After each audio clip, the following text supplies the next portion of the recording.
Hello friends, പുതിയൊരു വീഡിയോയിലേക്ക് സ്വാഗതം. യൂട്യൂബിലെ ഹാൻഡിൽ നെയിമുമായി ബന്ധപ്പെട്ട കുറച്ച് കാര്യങ്ങളെക്കുറിച്ചാണ് ഇന്നത്തെ വീഡിയോയിൽ പറയുന്നത്. ഹാൻഡിൽ നെയിം എന്താണ്, എങ്ങനെയാണ് നമ്മൾ ഇത് യൂസ് ചെയ്യേണ്ടത്? ഇപ്പോൾ നിങ്ങളുടെ ചാനൽ ABC കുക്കിംഗ് ചാനൽ എന്നെല്ലാമാണ് എന്ന് കരുതുക. നിങ്ങൾക്ക് യൂട്യൂബ് ഡിഫോൾട്ടായി നിങ്ങളുടെ യൂട്യൂബ് ചാനലിൽ നൽകിയിരിക്കുന്ന ഹാൻഡിൽ നെയിം എന്നത് ഇത് ABC കുക്കിംഗ് ചാനൽ എന്ന് തന്നെയായിരിക്കും. എന്നാൽ കുറേ പേർക്ക് ഇത് തന്നെ അവരുടെ ഹാൻഡിൽ നെയിമായി സെലക്ട് ചെയ്യാനൊന്നും താല്പര്യമുണ്ടായി എന്ന് വരില്ല. അതിനാൽ തന്നെ യൂട്യൂബ് ഇത്തരത്തിൽ നിങ്ങൾക്ക് 14 ദിവസത്തിൽ 2 തവണയെല്ലാം നിങ്ങളുടെ ഹാൻഡിൽ നെയിം ചേഞ്ച് ചെയ്യാനുള്ള ഓപ്ഷൻ എല്ലാം നൽകിയിട്ടുണ്ട്. അതുപോലെ നമ്മൾ അറിഞ്ഞിരിക്കേണ്ട ഒരു കാര്യം, ഇപ്പോൾ നിങ്ങളുടെ ABC കുക്കിംഗ് ചാനൽ എന്ന ഈ ഒരു ഹാൻഡിൽ നെയിം നിങ്ങൾ ചേഞ്ച് ചെയ്ത് മറ്റൊരു ഹാൻഡിൽ നെയിം എല്ലാം കൊടുക്കുന്നു. എന്നാൽ ഇത്തരത്തിൽ കൊടുക്കുമ്പോൾ നിങ്ങൾക്ക് പഴയ ഈ ഒരു ഹാൻഡിൽ നെയിം ഇത് 14 ദിവസം വരെ റിസർവ്ഡ് ആയിരിക്കും. അതായത് നിങ്ങൾ പുതിയ ഒരു ഹാൻഡിൽ നെയിം എല്ലാം കൊടുത്താൽ കൂടി 14 ദിവസം നിങ്ങൾക്ക് പഴയ ഒരു ഹാൻഡിൽ നെയിമിലേക്ക് മാറ്റം വരുത്തണമെങ്കിൽ ഇത് നിങ്ങൾക്ക് തന്നെ ലഭിക്കുന്നതായിരിക്കും. അതായത് മറ്റാർക്കും ആ ഒരു ഹാൻഡിൽ നെയിം അതുവരെ യൂസ് ചെയ്യാൻ സാധിക്കില്ല. അപ്പോൾ ആ ഒരു കാര്യമുള്ളത് കൊണ്ട് തന്നെ പെട്ടെന്ന് നിങ്ങളുടെ മൈൻഡ് എല്ലാം മാറുകയാണ്, എനിക്ക് പഴയ ഹാൻഡിൽ നെയിം തന്നെയാണ് വേണ്ടിയിരുന്നത് എന്നെല്ലാം തോന്നുകയാണെങ്കിൽ നിങ്ങൾക്ക് ഈ ഒരു പഴയ ഹാൻഡിൽ നെയിം 14 ദിവസത്തിനുള്ളിൽ ചേഞ്ച് ചെയ്ത് നിങ്ങൾക്ക് തിരിച്ചെടുക്കാനെല്ലാം സാധിക്കും.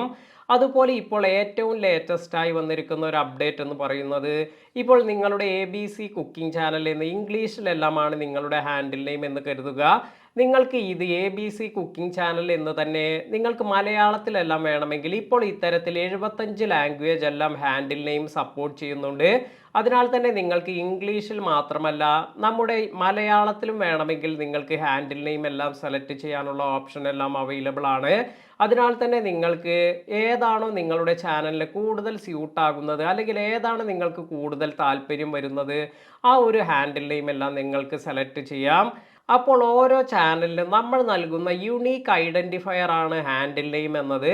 അതിനാൽ തന്നെ ആരെങ്കിലും നേരത്തെ യൂസ് ചെയ്തിരിക്കുന്ന ഒരു ഹാൻഡിൽ നെയിം അത് പിന്നീട് നമുക്ക് ലഭിക്കുകയില്ല. അപ്പോൾ അത്തരത്തിൽ നിങ്ങൾക്ക് ഇപ്പോൾ നിങ്ങളുടെ പേരെല്ലാമാണ് നിങ്ങൾ ഹാൻഡിൽ നെയിമായി കൊടുക്കാൻ ഉദ്ദേശിക്കുന്നത്.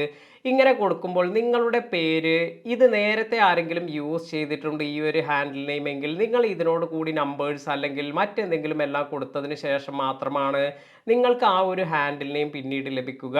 അതിനാൽ തന്നെ ഒരു തവണ ആരെങ്കിലും യൂസ് ചെയ്തിരിക്കുന്ന അല്ലെങ്കിൽ കറൻ്റ്ലി അത് ആക്റ്റീവായി മറ്റുള്ളവർ യൂസ് ചെയ്യുന്ന ഒരു ഹാൻഡിൽ നെയിം അത് നമുക്ക് ലഭിക്കുകയില്ല. അതുപോലെ ഏതെങ്കിലും ഒരു ചാനലെല്ലാം ക്രിയേറ്റ് ചെയ്ത് ആ ഒരു ചാനലെല്ലാം ഡിലീറ്റ് ചെയ്തതിന് ശേഷം ആ ഒരു ചാനലിന് യൂസ് ചെയ്തിരിക്കുന്ന ഹാൻഡിൽ നെയിം അത് കുറച്ച് ദിവസത്തേക്ക്, അതായത് മിനിമം 30 ഡേയ്സ് എങ്കിലും മറ്റുള്ളവർക്ക് ഇത് യൂസ് ചെയ്യാൻ സാധിക്കില്ല. അതിനുശേഷം കുറച്ച് ദിവസങ്ങളെല്ലാം കഴിയുകയാണെങ്കിൽ ഇത്തരത്തിൽ ഈ ഒരു ഹാൻഡിൽ നെയിം വേണമെങ്കിൽ മറ്റുള്ളവർക്കും അത് അലോട്ടഡായി ലഭിക്കും. അതായത് ആർക്കെങ്കിലും ഇതെല്ലാം തന്നെ യൂസ് ചെയ്യാനെല്ലാം സാധിക്കും. അപ്പോൾ ഈ ഒരു കാര്യമെല്ലാം നിങ്ങൾ നിങ്ങളുടെ ചാനലിന് ഹാൻഡിൽ നെയിം എല്ലാം ചേഞ്ച് ചെയ്യാൻ ഉദ്ദേശിക്കുന്നുവെങ്കിൽ ഇത്തരത്തിലുള്ള കാര്യങ്ങളെല്ലാം ശ്രദ്ധിക്കുക. വീഡിയോ ഉപകാരപ്പെട്ടുവെങ്കിൽ ലൈക്ക് ചെയ്യാനും ഷെയർ ചെയ്യാനും മറക്കാതിരിക്കുക. പുതിയ അറിവുകളുമായി മറ്റൊരു വീഡിയോയിൽ കാണാം. താങ്ക്